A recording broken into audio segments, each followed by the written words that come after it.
Hello बच्चों, good morning. थोड़ा समय बचाने के लिए मैंने पहले से ही बोर्ड में लिख लिया है ताकि मैं आपको लिखने का समय थोड़ा आपको एक्सप्लेन करने में लग जाए। ठीक है, तो जैसे आप लोग देख रहे हैं बोर्ड में मैंने ऑलरेडी लिखा है कि यूनिट 1 12th क्लास में यूनिट 1 ठोस अवस्था के हम टॉपिक कवर कर रहे हैं, ठोस अवस्था वाले चैप्टर को कवर कर रहे हैं। तो इसमें आज का जो टॉपिक है वेरी वेरी इंपॉर्टेंट है, जिसका नाम है एन टाइप अर्धचालक और ये पी टाइप अर्धचालक। ये जो है आपके आज के टॉपिक का नाम है कि एन टाइप अर्धचालक क्या होते हैं, पी टाइप अर्धचालक क्या होते हैं। ये जो हमारी है आज की मेन हेडिंग है। ठीक है, एन टाइप अर्धचालक और पी टाइप अर्धचालक किसे कहते हैं ये समझना है, साथ साथ में ये डोपिंग क्या होता है ये समझना है। ठीक है, तो बहुत इजी कम शब्दों में आपको समझाना चाहूंगी ताकि आपके दिमाग में एकदम फुली सेट हो जाए। ठीक है, तो चलिए डोपिंग क्या होता है पहले तो समझ लेते हैं। डोपिंग एक्चुअली में कुछ नहीं है, कुछ नहीं इन द सेंस बहुत सिंपल चीज है जो आपको मैं एक लाइन में समझाऊंगी। वो ये है, डोपिंग क्या होता है, कोई शुद्ध पदार्थ में अशुद्धि को मिलाने की जो क्रिया होती है वो ही डोपिंग कहलाती है। समझ में आया? जैसे कि सोना लिए 24 कैरेट 24 कैरेट सोना में यदि मैं तांबा मिलाऊं तो ये कहीं ना कहीं एक प्रकार की डोपिंग कहलाएगी। मतलब शुद्ध पदार्थ में अशुद्धियों को मिलाने की प्रोसेस या क्रिया डोपिंग कहलाती है। समझ में आई डोपिंग मतलब क्या होता है? ओके, कभी कभी ये क्वेश्चन पूछता है कि डोपिंग क्या होता है, तो शुद्ध पदार्थ में अशुद्धियां मिलाना या शुद्ध पदार्थ को मिलाने की क्रिया डोपिंग कहलाती है। Okay, clear. अब ये डोपिंग प्रोसेस माने अशुद्धियों को मिलाने से दो प्रकार के अर्धचालक का निर्माण होता है।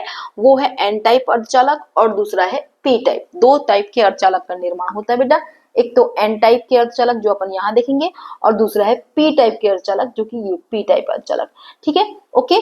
अब वन बाय वन अपन देखते हैं। सबसे पहले अपन ये देखेंगे इसमें शुद्ध पदार्थ क्या है। तो बिल्कुल मैंने अलग से लिख दिया है, शुद्ध पदार्थ जो है समूह 14 आवर्त सारणी में समूह 14 में जो सिलिकॉन है, समूह 14 के जो तत्व आप देखेंगे बेटा, समूह 14 में जो सिलिकॉन जो है उसको हम किसके रूप में लेंगे, शुद्ध पदार्थ के। दोनों ही केस चाहे एन टाइप अर्धचालक हो चाहे पी टाइप के अर्धचालक बनाना हो, दोनों ही केस में आपको एक चीज याद रखना है कि दोनों ही केस में 14 समूह के जो तत्व हैं जो कि मैंने ऑलरेडी लिख चुके हैं, समूह 14 के जो तत्व हैं सिलिकॉन और क्या है, जर्मेनियम। मैंने उसका संकेत लिखा है, समूह 14 के तत्व सिलिकॉन और जर्मेनियम जो है वो शुद्ध पदार्थ के रूप में लिया जा रहा है।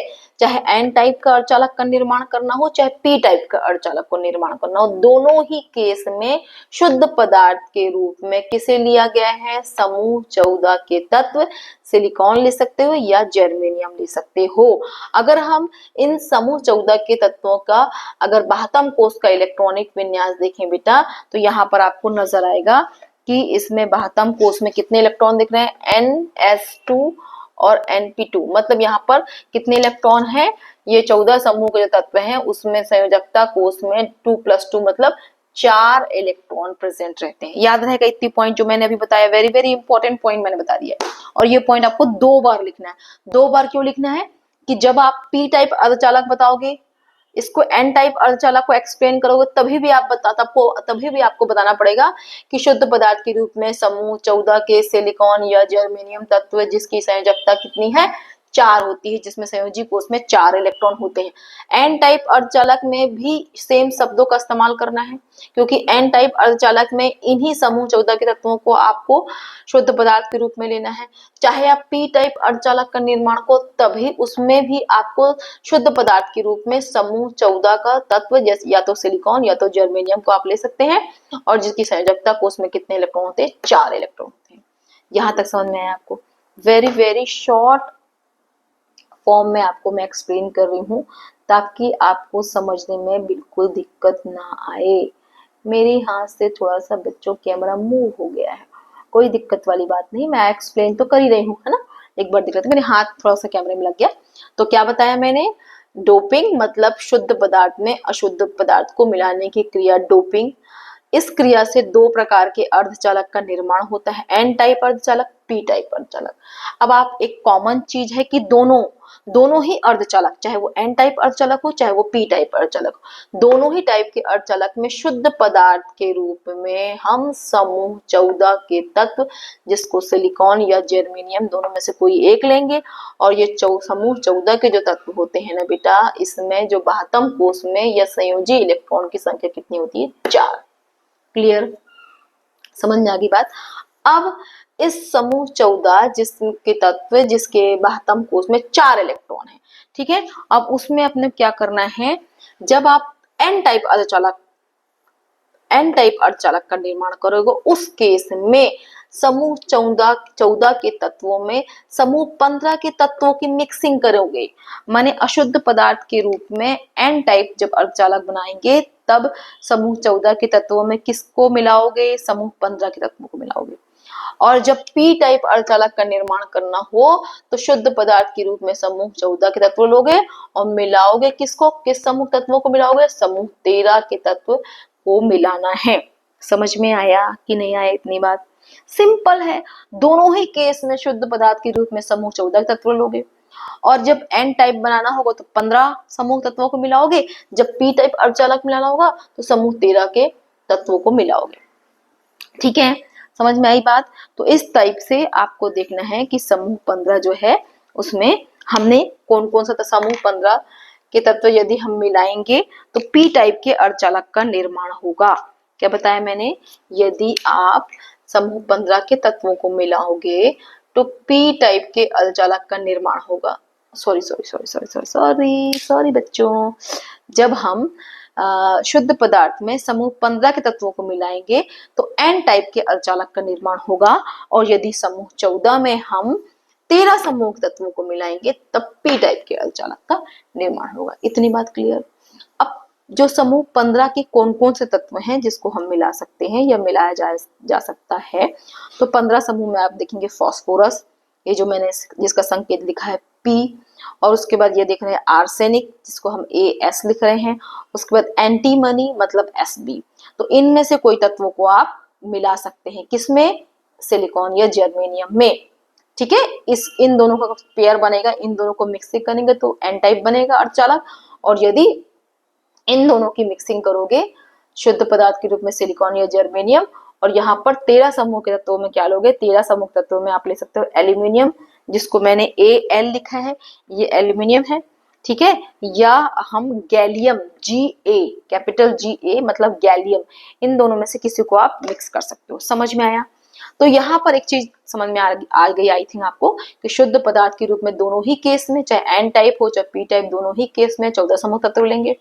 एन टाइप बनाना हो अर्धचालक तो 15 समूह तत्वों को मिलाओगे, अगर आपको पी टाइप अर्धचालक बनाना है तो 13 समूह तत्वों को मिलाओगे। ठीक, ये हो गया। 14 जो समूह हैं उनके संयोजी कोष में कितने इलेक्ट्रॉन? 4 इलेक्ट्रॉन। तो वैसे ही 15 समूह के जो तत्व हैं उसमें इलेक्ट्रॉन की संख्या, संयोजी इलेक्ट्रॉन की संख्या कितनी होती है? 5।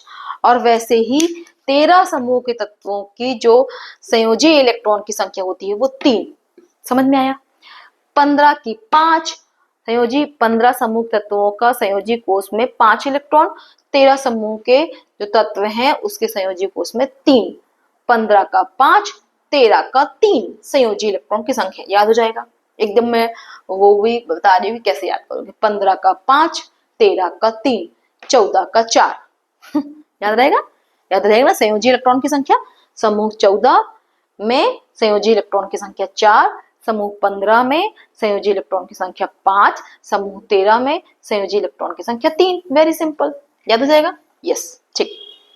अब अपने को देखना है कि जब हम मिलाएंगे, मतलब समूह 14 के तत्वों में किसको मिलाओगे? जब समूह 15 के तत्वों को मिलाओगे बेटा, तो यहाँ पर समूह 14 में इलेक्ट्रॉन की संख्या कितनी है? 4 है। दिख रहा है आप लोग को? नहीं दिख रहा है। इसको अपन थोड़ा सा कुछ मिटा लेती हूँ, मिटा के अपन देखते हैं। अब मैंने बता दिया आप लोग को किसमें क्या मिलाना है, कैसे मिलाओगे, ये तो पूरा बता दिया। अब यहाँ पर कैसे इलेक्ट्रॉन बढ़ रहे हैं, कैसे होल का निर्माण हो रहा है वो देखेंगे। बस लास्ट पॉइंट है, उसके बाद ये टॉपिक क्लियर हो जाएगा। ओके, क्या बताया मैंने कि जब एन टाइप के अर्धचालक बनाओगे तो समूह 14 के तत्व, समूह के 14 के तत्व में इलेक्ट्रॉन की संख्या कितनी होती है? संयोजी कोष में 4 होती है। तो ये जो मैं डॉट डॉट बनाई ना बेटा, ये इलेक्ट्रॉन है, 4 इलेक्ट्रॉन। ये 4 इलेक्ट्रॉन किसके रहेंगे? शुद्ध पदार्थ की। शुद्ध पदार्थ में जो है वो 4 इलेक्ट्रॉन रहेंगे संयोजी कोष में। अब जब मिक्सिंग करेंगे मतलब मिलाएंगे, तो एन टाइप मिलाएंगे तो 5 उसका संयोजी कोष में कितना रहेगा? 15 समूह को मिला रहे ना, 15 समूह तत्वों को मिला रहे हैं। तो यहाँ पर संयोजी इलेक्ट्रॉन की संख्या कितनी है? 5 इलेक्ट्रॉन है। तो लिखेंगे कितना? 1 2 3 4 और 1 5, ऐसा होगा। तो 14 समूह के जो तत्व हैं उसमें संयोजी कोष में 4 इलेक्ट्रॉन, 15 समूह के तत्वों में संयोजी कोष में कितने इलेक्ट्रॉन? 5 इलेक्ट्रॉन। तो मैं 1 2 3 4 5, ये अशुद्ध पदार्थ के इलेक्ट्रॉन है और ये शुद्ध वाले। जब इनके बीच मिक्सिंग होगी तब क्या होगा? 4 सहसंयोजी बंध का निर्माण होगा। और ये जो आप देख रहे हो ये इलेक्ट्रॉन क्या होगा बेटा? एक्स्ट्रा इलेक्ट्रॉन के रूप में रहेगा। और इसके मूवमेंट, इसकी गति के कारण जब एन टाइप अर्धचालक का निर्माण होगा तो चालकता के मान में वृद्धि होगी। मतलब एन टाइप अर्धचालक में एक इलेक्ट्रॉन एक्स्ट्रा रहता है। उसी प्रकार यदि हम पी टाइप अर्धचालक की बात करें तो यहाँ पर क्या होगा बेटा? यहाँ भी क्या होगा? 4 समूह 14 के तत्वों को ही आप मिलाओगे शुद्ध पदार्थ के रूप में, है ना। तो शुद्ध पदार्थ के रूप में समूह 14 के इलेक्ट्रॉन के बाह्यतम कोश में कितने? ये शुद्ध पदार्थ है जिसको मैंने बॉक्स में बंद कर दिया है। ये देखो ये भी शुद्ध पदार्थ था, 4 संयोजी इलेक्ट्रॉन थे इसमें। अब इसमें हम किसको मिला रहे हैं? पी टाइप बनाना है, माने 13 समूह 13 जो है 13 समूह तत्वों को अपन इसमें मिक्सिंग करेंगे। तो 13 समूह के तत्वों के संयोजी इलेक्ट्रॉन की संख्या कितनी? 13 का 3 बताई थी, याद है? तो ये 3 इलेक्ट्रॉन कर दिए। तो यहाँ पर बॉन्ड जो बनेंगे 3 बंध बनेंगे और ये इलेक्ट्रॉन जो हो यहाँ पर एक जगह खाली रहेगी, तो इसको बोलेंगे होल। क्या बोलेंगे? होल। और ये कैसा होगा? धन आवेशित होल रहेगा और इलेक्ट्रॉन क्या होता है? ऋण आवेशित रहता है। समझ में आ रहा है आपको? यहाँ पर जो आप देख रहे हो ना बेटा, ये क्या बन रहा? होल। और होल कैसा होता है? धन आवेशित होता है। समझ में आया कि नहीं आया? आई थिंक समझ में आ गया है आपको। ठीक है, तो मैं फिर से एक बार रिपीट कर दे रही हूँ कि क्या किया हमने? एन टाइप अर्धचालक, पी टाइप अर्धचालक मिलाया। दोनों ही केस में शुद्ध पदार्थ के रूप में हमने क्या लिया? समूह 14 तत्व लिए जिसके संयोजी कोष में 4 इलेक्ट्रॉन थे। तो ये बॉक्स में जो 4 इलेक्ट्रॉन बना रही है वो किसके? शुद्ध पदार्थ के हैं। शुद्ध पदार्थ में समूह 14 के तत्व के इलेक्ट्रॉन है बॉक्स के अंदर। और जो बाहर देख रहे हो वो क्या है? जो मिक्स कर रहे हैं। एन टाइप अर्धचालक बनाने के लिए समूह 15 के तत्वों को मिलाओगे और समूह 15 के तत्वों में संयोजी इलेक्ट्रॉन की संख्या 5, 15 में 5 और यहाँ पर 13 में कितने? 3। तो इसलिए मैंने ये 3 इलेक्ट्रॉन दिखाया, शो किया है आपको। ये वाला इलेक्ट्रॉन क्या है? जो अशुद्ध पदार्थों का इलेक्ट्रॉन है ये। ठीक है, तो यहाँ पर सिर्फ 3 बंध बन रहे हैं और एक होल का निर्माण हो रहा, मतलब खाली जगह है। होल मतलब क्या है? खाली जगह। और होल मतलब खाली जगह, मतलब वहां पर धनावेशित होल कहलाएगा। तो यहाँ पर पी टाइप जो अर्धचालक होते हैं उसमें होल बनते हैं और जो कि धनावेशित होते हैं और होल के निर्माण के कारण इसकी चालकता के मान में वृद्धि होती है। और एन टाइप जो अर्धचालक होते हैं, एन टाइप के जो अर्धचालक होते हैं उसमें इलेक्ट्रॉन की संख्या में वृद्धि।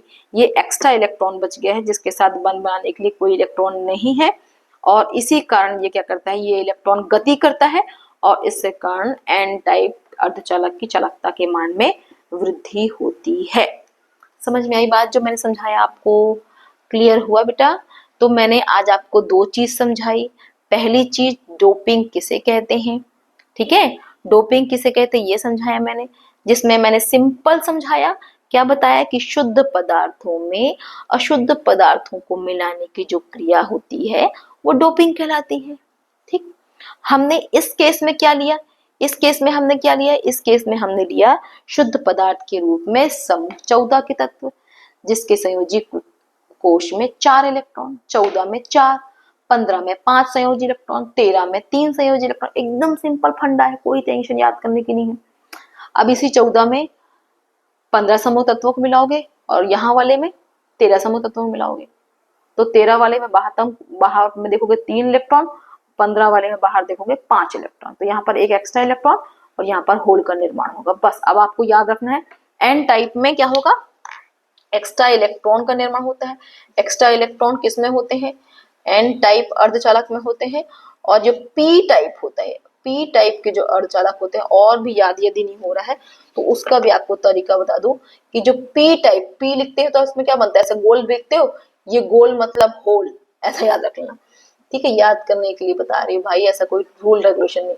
तो पी टाइप के जो अर्धचालक होते हैं ना, उसमें होल का निर्माण होता है। पी, ये देखो होल लिख रहा है, पी लिखते तो होल बनता है ना, तो ऐसे याद रख सकते हो कि पी टाइप के अर्धचालक हैं, उसमें किसका निर्माण होता है, होल का, जो कि धनावेशित होता है। क्लियर, समझ में आ गई। अब आई थिंक इससे सरल तरीका नहीं हो सकता है। मैं बहुत ही कम समय में और बहुत ही जितनी इंपॉर्टेंट बात थी एन टाइप पी टाइप के अर्धचालक में, वो मैंने आपको समझा दी है। अब आपका काम क्या बनता है कि आप जो है घर में इसका नोट्स बनाएं कि डोपिंग क्या होता है, और उसका डोपिंग से किस टाइप के अर्धचालक का निर्माण होता है। 2 टाइप के अर्धचालक का निर्माण, जो कि मैंने समझाया। डोपिंग की प्रोसेस में हम जब एन टाइप पी टाइप के अर्धचालक पदार्थ बनाते हैं तो शुद्ध पदार्थ के रूप में किस समूह तत्वों को लिया जाता है, ये बताएंगे। आपसे क्वेश्चन पूछ सकता है कि एन टाइप के अर्धचालक में चालकता के मान में वृद्धि का कारण क्या है, तो एक्स्ट्रा इलेक्ट्रॉन जो बच जाते हैं उसके गति के कारण ही इसकी चालकता में वृद्धि होती है। पी टाइप के अर्धचालक में क्या होता है, होल का निर्माण होता है, जो कि धनावेश होता है, जिसके कारण इसकी चालकता में वृद्धि होती है। ठीक है, समझ में आएगा। तो इस टाइप से आप नोट्स, केमिस्ट्री का नोट्स बनाएंगे। ठीक है, और आई थिंक आपको बहुत अच्छे समझ में आ गया। और जिस बच्चों को यदि समझ में नहीं आया है तो मेरे चैनल पर जाकर, मेरे यूट्यूब चैनल पर जाकर, जिसका नाम है chemistry with Neelam ma'am Raipur Chhattisgarh, ऐसा आप लिखेंगे तो बिल्कुल मेरा चैनल आ जाएगा। और उस चैनल में जाकर आप यदि कहीं कहीं जहाँ भी आपको डाउट है, बिल्कुल आप अपने डाउट को शॉर्ट में आप लिख सकते हो। ठीक है, ताकि मुझे समझ में आए कि कौन सा पॉइंट आपको समझ में नहीं आया है, और फिर अगेन मैं उसका आपको वीडियो बना के दूंगी जिसमें वो आपको पॉइंट क्लियर हो जाएगा। ओके, और यदि समझ में आ गई है बात तो बिल्कुल आप समझ में आ गया वाला सिंबल देंगे, जो कि ये जान रहे थम, या पहले के जमाने में ये ठेंगा होता था, पर आज के जमाने में ये वेरी गुड होता है। ठीक है, तो आप बिल्कुल आप जो है कमेंट सेक्शन में आपका जो भी व्यू है, अच्छा लगा, समझ में आया, नहीं समझ में आया, जो भी डाउट है आप अपने कमेंट सेक्शन में दीजिए, ताकि मुझे भी समझ में आए कि आपको कितना पॉइंट समझ में आ रहा है। ओके, सो बाय बाय, मिलते हैं नेक्स्ट क्लास में एक नए टॉपिक के साथ। ओके बच्चों, बाय।